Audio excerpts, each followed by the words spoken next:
Muy buenos días, ¿cómo están? Saludos a todos en cabina y al pueblo hondureño, desde que nos escuchan por ese importante medio de comunicación. En efecto, tal como ustedes lo han mencionado, hay ciertos problemas o alcances de decisiones del gobierno y del Congreso Nacional que podrían alcanzar no solo a empresarios grandes y cómo se llama, y empresas transnacionales o de capitales grandes. Decisiones como la derogación o la modificación de la Ley de Modernización y Desarrollo del Sector Agrícola, que contempla o permite el arrendamiento y coinversión de tierras rurales, estaría dañando no solo a rubros grandes y empresarios grandes como el cañero y como el rubro tabaquero, que se valen de la coinversión y del arrendamiento.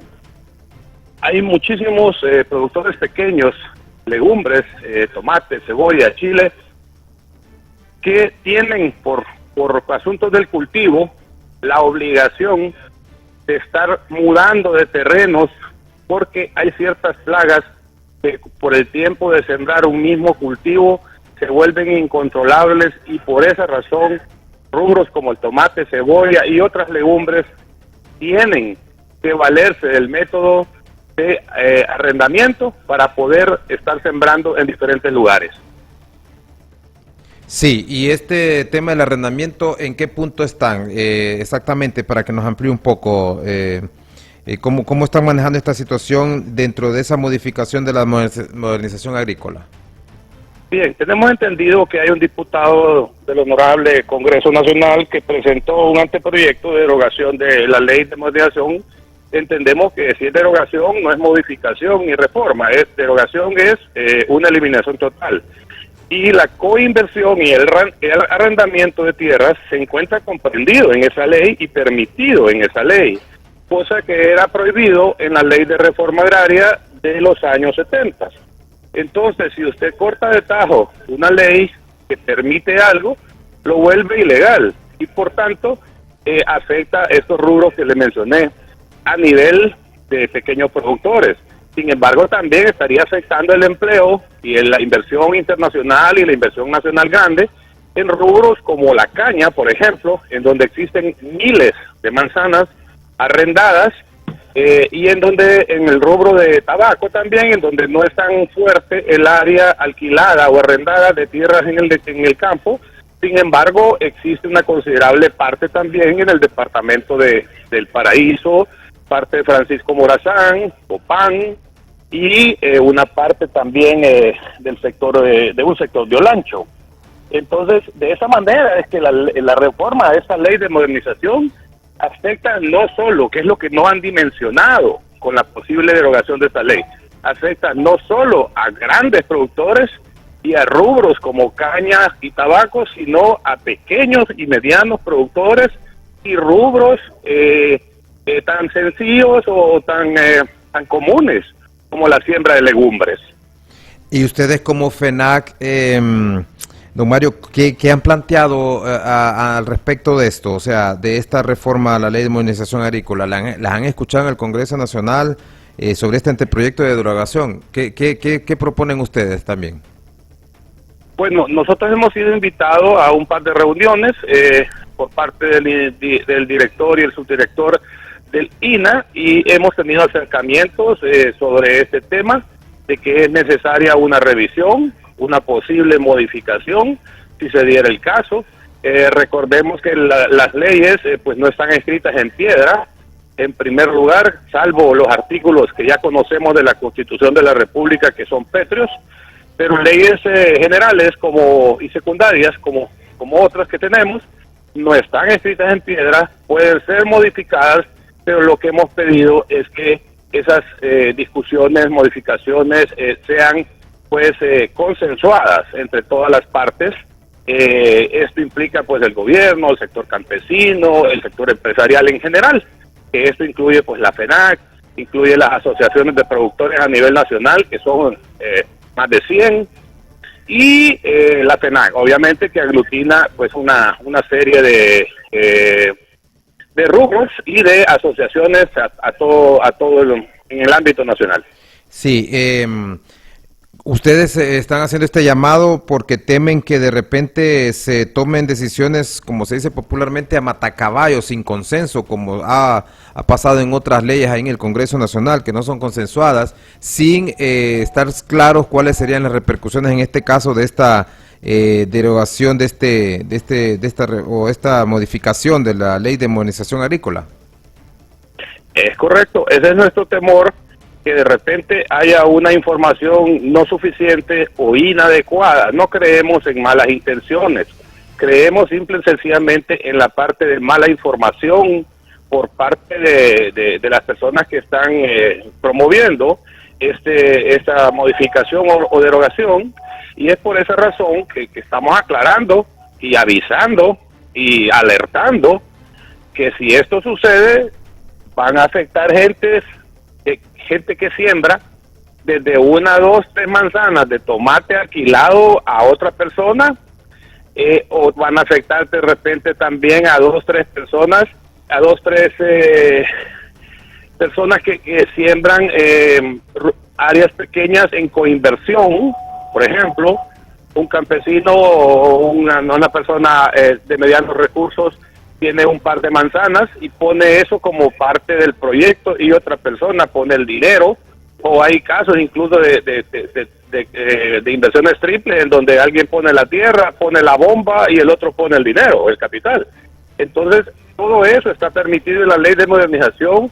y Desarrollo del Sector Agrícola, y si modifican eso o reforman eso, sin tener la conciencia de lo que estarían haciendo, afectarían pequeños productores, medianos productores y grandes productores.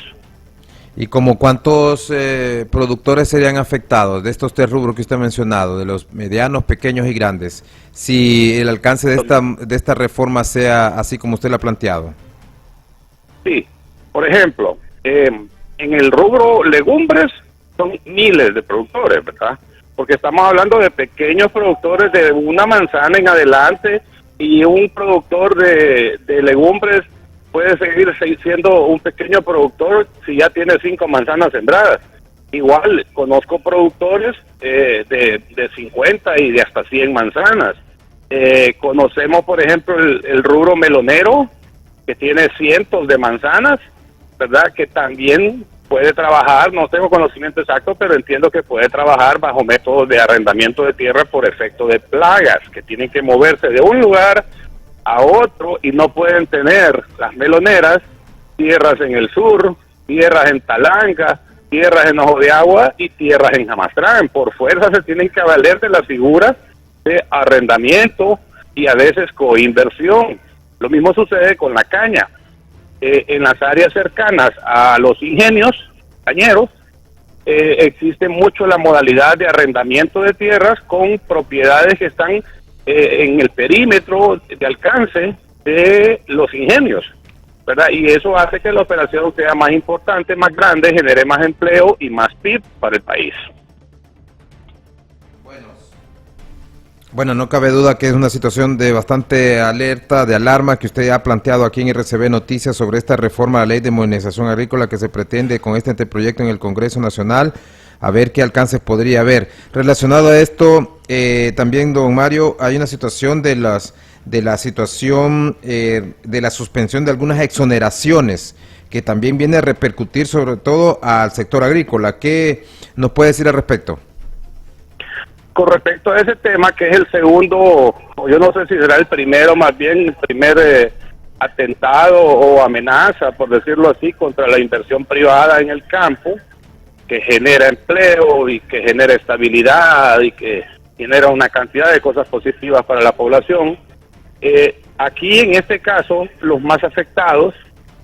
son los productores medianos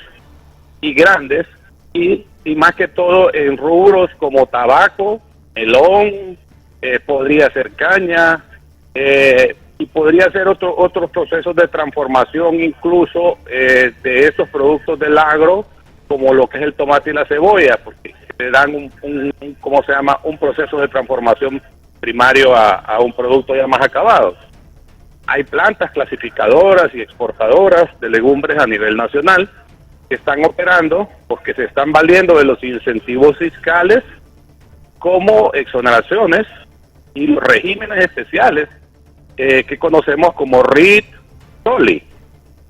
Entonces, si este tipo de exoneraciones que se gozan para estas empresas que tienen generalmente inversiones en diferentes países, ejemplo, hay inversiones de empresas en la ciudad de Danlí, están en las ciudades de Lee, apenas 2 horas de distancia entre una y otra. Entonces, si la situación en un país o en un lugar se pone difícil para las empresas, lo que hacen es ver si en el país vecino, donde tienen subsidiarias u operaciones,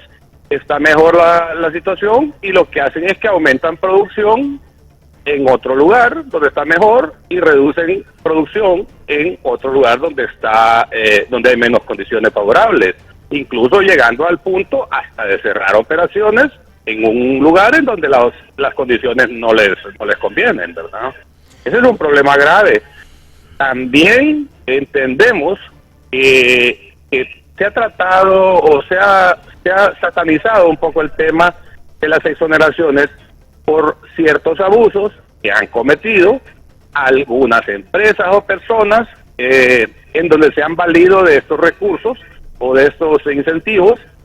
para darle otra orientación, o digamos una orientación no necesaria o no acorde con lo que es el objetivo, ¿verdad?, de los incentivos. Y por eso es que nosotros, a nivel de FENAC, PODEP, de toda la empresa privada, estamos en la disposición y le pedimos al gobierno que proceda a la revisión, caso por caso, de las exoneraciones concedidas, de los regímenes otorgados y autorizados de RIT y SOLI, y que la persona o empresa que esté abusando de estos beneficios se le sea cancelado o sancionada pues por la comisión de estas faltas o delitos, pero que no metan a todas las empresas en el mismo saco, porque estarían cometiendo una injusticia. Hay personas y empresas que trabajan y han trabajado siempre por la vía correcta, y es injusto, o sería injusto, que los dejaran sin este incentivo fiscal y con esto provocaran una migración de sus operaciones a un país vecino, provocando con esto, por consiguiente, desempleo y un sinnúmero de cosas como inseguridad, migración, etcétera, que vienen ligados con la falta de empleo e inversión. Exactamente, la falta de empleo, que sería lo peor, ¿verdad?, en el sector agrícola, que lo que percibimos, no sé si usted comparte conmigo esto, es que en vez de plantear incentivos para el sector agrícola, aparentemente, con este tipo de noticias de revisión de las exoneraciones, se estaría más bien como perjudicando a todos los sectores. Usted manifestaba el tabaco, el melón, la caña, productores de tomate y cebolla. ¿Usted cree que han entrado ya de lleno, o por lo menos tienen planteado ellos ahí iniciar una revisión de las exoneraciones, o cree que lo están haciendo en términos generales?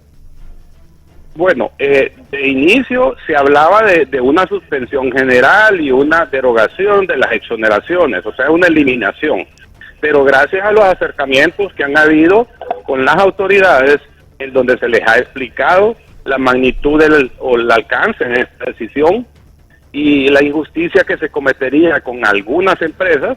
entonces nos han estado escuchando, y creo que el asunto o el tema de revisar primero sería el tema más lógico, más adecuado, y es lo que hemos sugerido también. Revisión general del uso que se ha dado a los regímenes y a las exoneraciones, y después, de acuerdo a lo que resulte de esa revisión, que tomen las decisiones necesarias y que sean correctas, pero que no se meta en el saco a todo mundo y se afecte de esta manera pues a inocentes que han hecho buen uso de estos incentivos fiscales. Y espero que nos escuchen, que esto pues no caiga en saco roto, ¿verdad? Y que sea algo más de país que político o ideológico. Sí, ¿y qué rubro es el que ustedes ven sería el más afectado con este tema de las exoneraciones, la suspensión de estas exoneraciones fiscales? Ok, y en los rubros afectados son los rubros que exportan. Ejemplo, tabaco, melón, otros cultivos no tradicionales muy específicos como helechos, flores y cualquier otra cosa, jalapeño, todos esos productos que salen para el exterior que requieren importar materia prima del país solo para efectos, por ejemplo, de empaque. Estamos hablando de cartón, estamos hablando de plástico, estamos hablando de ciertas maderas, estamos hablando de cierta papelería. El rubro del tabaco, por ejemplo, tiene que importar semillas, tiene que importar una cantidad de productos para el cultivo en campo de lo que es la hoja del tabaco, pero también continúa el proceso, después de la recolección de la hoja en el campo, continúa el proceso en la fábrica, ¿verdad?, de tabaco, que es el despalillamiento, la clasificación, la maduración de la hoja, luego la elaboración o construcción, por decir así, del habano, de lo que conocemos como habano, y finalizando pues con un papelillo, con un celofán o con una caja que va a hacer presentable ese producto en un mercado internacional y que va a atraer la atención del cliente. Entonces, ¿qué rubros son? Tabaco, pelón y todo lo que tiene que ver con frutas, helechos, podría ser incluso también la caña de azúcar, que necesita de algunos incentivos para poder competir con países como Nicaragua y como Guatemala, que tienen unos rubros más desarrollados o más fortalecidos que el nuestro. Sí, bueno, es una situación de riesgo. Yo creo que nunca se había experimentado algo tan latente, tan próximo a estar en un estado de alerta el sector agro por este tema de las exoneraciones, ¿cree usted? Sí, bueno, el COEP, la FENAC, todas las organizaciones que tienen que ver con el sector privado han puesto sus alarmas, las han encendido, se les ha comunicado al gobierno, se le ha comunicado al Congreso la implicación de esto, y como les repito,